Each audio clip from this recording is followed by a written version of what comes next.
ஓம் சாய்நாதனே போற்றி. வாழ்க வையகம், வாழ்க வளமுடன். அனைத்து உறவுகளுக்கும் இனிய வணக்கம். ஜோதிட சாஸ்திரத்தில் நவகிரகங்களின் தலைவனாக கருதப்படுபவர் சூரிய பகவான். இவர் ஒவ்வொரு மாதமும் தன் ராசியை மாற்றுவார். அப்படி மாற்றும் போதுதான் தமிழ் மாதங்கள் பிறக்கின்றன. அந்த வகையில் நடைபெறும் விசுவாவசு ஆண்டு மார்ச் மாதம் 15ஆம் தேதி ஞாயிற்றுக்கிழமை அன்று ஏகாதசி திதியில் திருவோணம் நட்சத்திரத்தில் பரிகம் நாமயோகத்தில் பாலவம் கரணத்தில் சித்தயோகம் கூடிய நன்னாளில் இந்த மகத்தான பங்குனி மாதம் பிறக்கின்றது. இம்மாதத்தில் சூரிய பகவான் மீனராசியில் சஞ்சரிப்பதால் இது மீன மாதம் என்றும் அழைக்கப்படுகின்றது.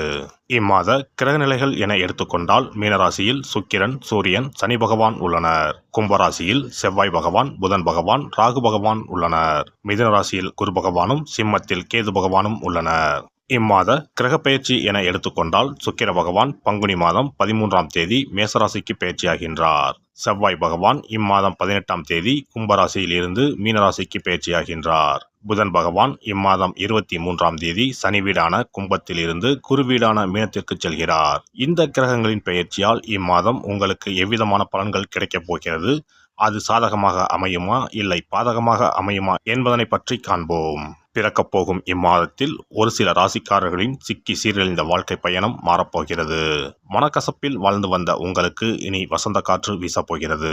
எதிரில் எமனே வந்தாலும் சிவனின் அருளால் எதிர்த்து நின்று போராடும் பலம் உங்களை வந்து சேரும். உங்கள் பிறப்பு ஒரு சாபக்கேடு அல்ல, அது சரித்திரம் படைக்கப் போகிறது. வரும் வாய்ப்பினை சரியாக பயன்படுத்தி கொண்டு உங்கள் வாழ்வில் வளமும் நலமும் செல்வ செழிப்பும் பெற்று வாழ்வில் உயரிய நிலையை அடைய வேண்டும். ரிஷபராசி அன்பர்களே, இந்த மாதம் நினைத்த காரியத்தை செய்து முடிக்கும் சூழ்நிலை உருவாகும். பண வசதி கூடும், தெய்வ சிந்தனை அதிகரிக்கும், வாழ்க்கையில் இருந்த அதிருப்தி நீங்கி பிடிப்பு உண்டாகும். எதிர்பார்த்த தகவல் வந்து சேரும். இடமாற்றம் உண்டாகலாம், எதிர்பாராத திடீர் செலவுகளும் உண்டாகும். தொழில் வியாபாரத்தில் திடீர் செலவுகள் ஏற்படும். எதிர்பார்த்த லாபம் குறையும். புதிய ஆர்டர்களுக்காக கூடுதலாக அலைய வேண்டியிருக்கும். உத்தியோகத்தில் இருப்பவர்கள் கடுமையாக உழைக்க வேண்டியிருக்கும். குடும்பத்தில் அடுத்தவர்களால் திடீர் பிரச்சனைகள் தலை தூக்கலாம்.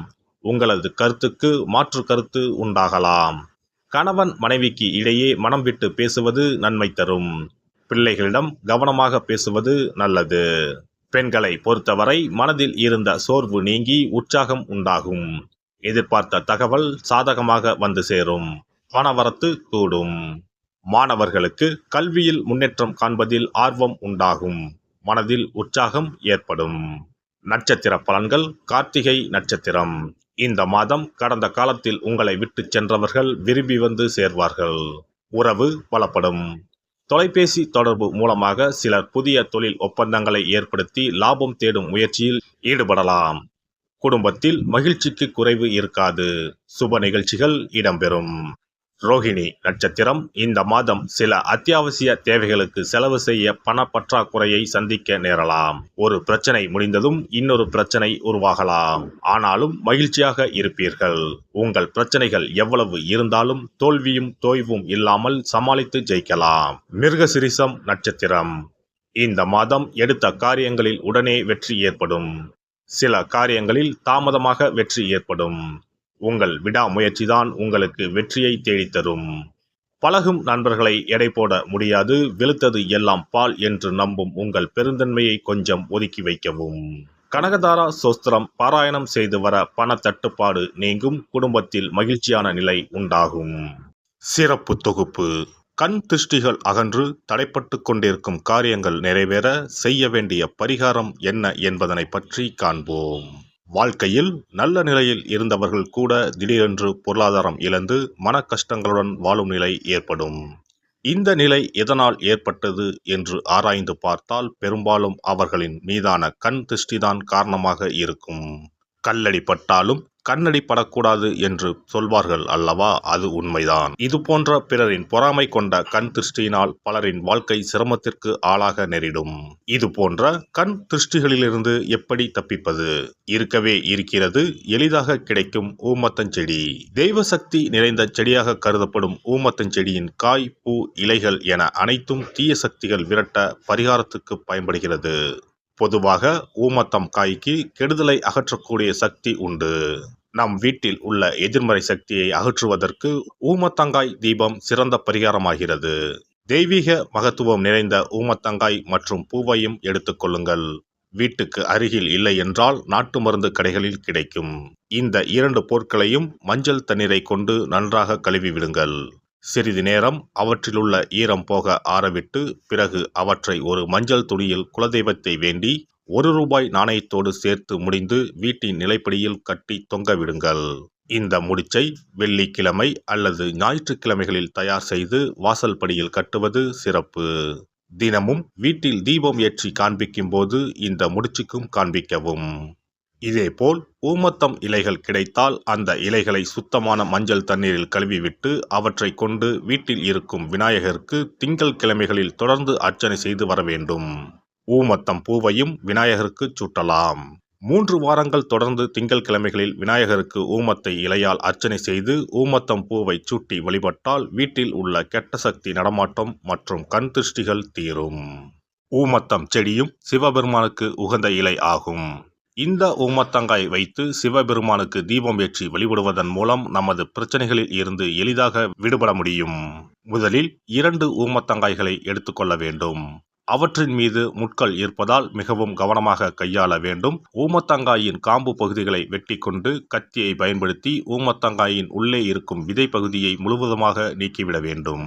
பின்னர் 2 அகல் விளக்குகள் மற்றும் விளக்கு வைப்பதற்கான 2 தட்டுகளை எடுத்து சுத்தம் செய்து அவற்றிற்கு மஞ்சள் குங்குமம் போட்டு வைத்துக் கொள்ள வேண்டும். பின்னர் 2 தட்டின் மீதும் ஒவ்வொரு அகல் விளக்கை வைத்துக் கொள்ள வேண்டும்.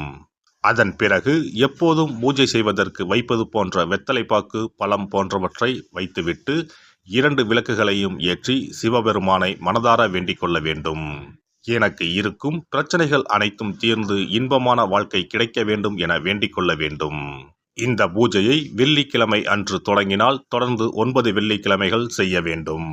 ஊமத்தங்காயின் மீது எவ்வாறு முட்கள் இருக்கிறதோ அதுபோல நமது வாழ்க்கையில் இருக்கும் முட்கள் போன்ற பிரச்சனைகளை அவை தீர்த்து வைக்கின்றன.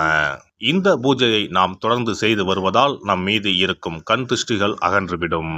தீராத துயரங்கள் தீர்ந்துவிடும். பணம், நகை நம்மிடம் பெருகி வரும். சிலருக்கு கையில் சுத்தமாக பணம் இருக்காது.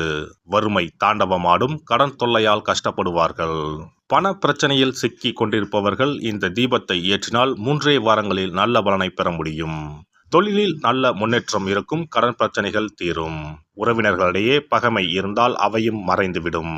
நோய்வாய் உள்ளவர்கள் இந்த தீபத்தை ஏற்றுவதன் மூலம் நல்ல பலனை பெற முடியும்.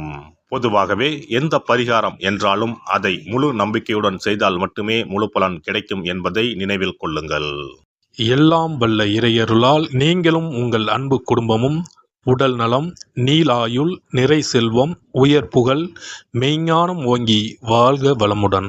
இந்த வீடியோ பதிவு உங்களுக்கு பிடித்திருந்தால் லைக் பண்ணுங்க, கமெண்ட் பண்ணுங்க, ஷேர் பண்ணுங்க. மறக்காம சப்ஸ்கிரைப் பண்ணுங்க. பக்கத்துல இருக்கிற பெல் பட்டனை கிளிக் பண்ணுங்க. நன்றி, வணக்கம். ஓம் நமச்சிவாய. சிவாய நம.